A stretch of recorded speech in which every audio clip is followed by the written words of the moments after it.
Ms. Roundtree, Yes. did you have a question? I did specifically for Ms. Massie. I just want to make sure I'm understanding this correctly then. As I had said before, wait to fail, I noticed on the presentation, lack of response to intervention. That to me is very similar. So they have to go through the intervention process. You know, they can skip the tiers, but they have to go through that tier 3, which could be, you know, as few as 16 weeks, it sounded like, if they were. Could be As few as 16 weeks or up to 32 weeks before they could qualify for a specific learning disability. Am I understanding that correctly from the presentation? correct, because there are several exclusions that you have to look at when you're thinking about, does a student meet the criteria for a learning disability? And one of those areas is the responsiveness to intervention, or the opportunity to have exposure to that. That's where your attendance issue comes in.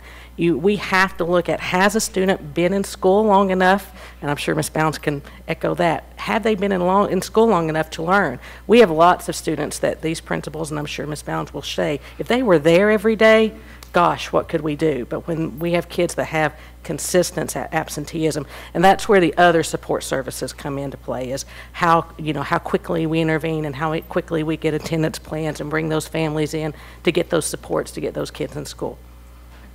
But it is part of a referral to SPED that you have to have these data points. And is it? For a specific learning disability, yes, ma'am. And so where is the requirement for the minimum data points? Is that somewhere in state law or from the State Board of Ed where these minimum data points come in? It is the guidance that we have from the State Department of Education. So it's from the State Department of Ed, and it's just a guideline. So it can be, the process can be sped up as needed.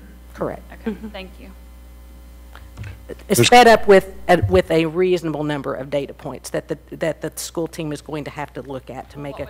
So when you think about concurrently, from the time that an evaluation is requested and made formal, there's 60 calendar days. So that's 5 weeks or roughly of school, more than 5. 12 weeks of school that they're going to be able to collect data points if we were there specifically. Generally, in most cases, we were already going to have been collecting data points along the way.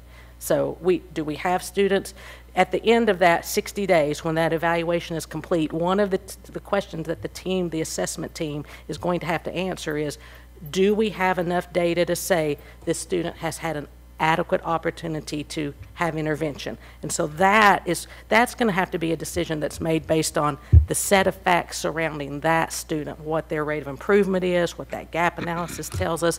So there's not like a formula. It really is an individualized decision about each student. Yeah.